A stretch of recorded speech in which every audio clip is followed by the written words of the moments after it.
You are eating a corpse. Not in some hidden ceremony, not in a dungeon beneath a cathedral. You are sitting in a bright, well-kept apothecary shop on a main street in Paris in the year 1502. Your doctor prescribed it. The apothecary weighed it out on a brass scale. You paid good money for it. And now you are washing the dark, gritty powder down with a glass of spiced wine, and you feel absolutely nothing wrong with this. You have just consumed ground-up Egyptian mummy. And you are not alone. For more than 500 years, this was one of the most popular medicines in Europe. Kings took it daily. Popes endorsed it. University-trained physicians prescribed it for everything from broken bones to plague. Apothecaries could not keep it on the shelves. And for most of that time, nobody questioned it. How did an entire continent start eating the dead and calling it medicine? The answer begins with a word. One word mistranslated that spiraled into something no one intended. The word is Mummia. In medieval Arabic, Mummia meant bitumen, a thick, black, sticky substance that oozed from cracks in the earth across parts of Persia and the Middle East. If you have ever seen fresh asphalt being poured on a road, you have seen bitumen. It is naturally occurring tar and it has genuine mild antiseptic properties. Persian physicians had used it for centuries. They applied it to wounds to prevent infection. They swallowed small amounts for internal pain. They mixed it into poultices for broken bones. This was not superstition. Bitumen does contain compounds that can reduce inflammation. The Persians had stumbled onto something that partially worked, and they built a real medical tradition around it. Then in the 12th and 13th centuries, something extraordinary happened. Arabic medical knowledge began flooding into Europe. Translators working in Toledo, Spain, and Salerno, Italy, were converting massive Arabic libraries into Latin. One of the most important texts was the Canon of Medicine, written by the Persian physician Ibn Sina, known across Europe as Avicenna. His encyclopedia covered every known disease, drug, and treatment of the era. It became the single most important medical textbook in European history, taught at universities from Montpellier to Bologna for nearly 600 years. And in the canon, Avicenna recommended Mummia for fractures, bruises, bleeding, and pain. European translators read the word Mummia. They heard mummy, and they looked at the blackened, sticky, resin-soaked bodies being pulled from Egyptian tombs, bodies that the ancient Egyptians had preserved using thick, dark, tar-like resins and aromatic oils. The mummies looked exactly like what the Persians described: dark, black, sticky, ancient, powerful. The logic seemed airtight. Arabic physicians said Mummia was a wonder drug. Egyptian mummies were coated in something that looked identical to Mummia. The medicine must be the mummy itself. And just like that, through a translation error layered on top of a visual resemblance, one of history's most disturbing medical practices was born. By the 14th century, apothecaries across Europe were selling Mummia.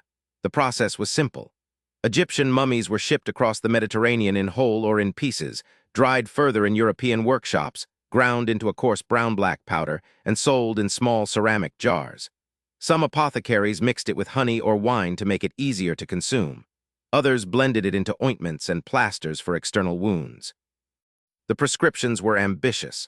Broken bones, take Mummia; stomach pain, Mummia; headaches, Mummia; epileptic seizures, definitely Mummia; internal bleeding after a fall, Mummia dissolved in wine 3 times a day. This was not a folk remedy whispered about by peasants. This was the cutting edge of professional European medicine.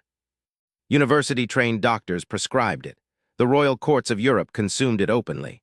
And perhaps the most famous mummy consumer of all was Francis I of France, one of the wealthiest and most powerful monarchs in 16th century Europe. Francis reportedly carried a personal pouch of mummy powder with him at all times. He mixed it with rhubarb, another prized drug of the era, and took it as a daily tonic, a preventive measure against illness and injury. His personal physician, Guy de la Fontaine, was given one specific job: sourcing the finest and purest Mummia for the royal medicine chest. But here is where the story turns from strange to sinister. Real Egyptian mummies were expensive. Genuine ones had to be located, excavated, transported across the sea, and processed, a slow, labor-intensive operation. But European demand for Mummia was enormous. Doctors prescribed it constantly. The middle class wanted it. The aristocracy demanded the highest quality, and the supply of actual ancient Egyptian corpses was limited. So the market did what markets always do when demand outstrips supply. It invented new sources. By the mid-16th century, the mummy trade had spawned a thriving counterfeiting industry.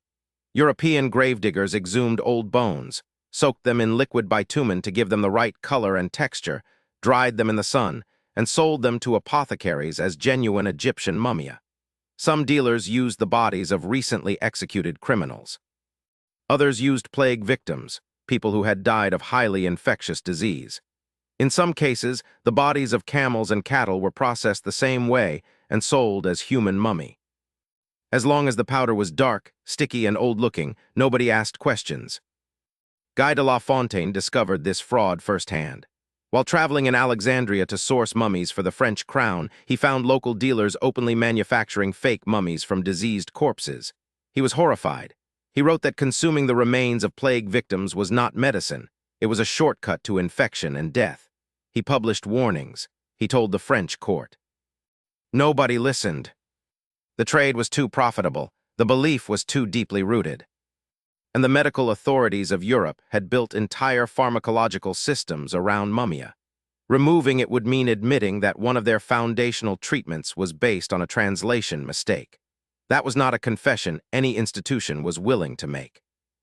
In 1580, the great French surgeon Ambroise Paré, widely considered the father of modern surgery, publicly denounced mummia. Paré had seen the results up close. He treated soldiers on the battlefield and patients in Paris hospitals, and he could find no evidence that mummy powder did anything useful. He called it disgusting. He wrote that it was absurd to believe the rotting flesh of a dead Egyptian could heal a living European. But Paré was one voice against a wall of institutional tradition. The Royal College of Physicians in London continued listing mummia in its official pharmacopoeia, the authorized guide to approved medicines, well into the 17th century. The famous English herbalist Nicholas Culpeper included mummy as a legitimate ingredient in his Complete Herbal, published in 1652. Apothecaries in London, Amsterdam, Venice, and Constantinople kept grinding and selling it. It took the arrival of the Enlightenment, the slow, painful shift from tradition-based medicine to evidence-based medicine, to finally kill the practice. Early chemists and anatomists analyzed mummy powder and found nothing special. The doctrine of signatures, the ancient belief that a substance's appearance revealed its divine purpose, was dismantled. By the early 1700s, mummia had been quietly dropped from most European pharmacopoeias. But quiet is not the right word. The practice did not end with a dramatic reversal. It simply faded. Stray references to mummy powder appear in medical texts as late as the 1920s, and the mummy trade had already done irreversible damage to Egyptology. Countless ancient tombs and their irreplaceable contents were destroyed, not for study, not for preservation, but for grinding into powder and selling to sick people in Europe. 700 years. That is how long Europe ate the dead and called it healing. But this story is not just about mummies. The scholar Richard Sugg documented this entire history in his book Mummies, Cannibals, and Vampires, and he points out something that should stop you cold. Mummia was only one part of a much larger pattern. In Renaissance Europe, physicians also prescribed ground-up human skull for headaches. They sold fresh blood taken from executed criminals as a treatment for epilepsy. They rendered human fat into medicinal ointments and rubbed it into wounds. These were not hidden practices performed in secret. They were published in respected medical journals. They were endorsed by university faculties. They were sold openly in licensed shops on main streets. Sugg argues that the core problem was not ignorance. European physicians had access to better information. Arabic scholars themselves had already begun distinguishing between bitumen and actual mummy flesh, correcting the original translation error. But the European establishment ignored the correction. The trade was too profitable. The belief was too comfortable.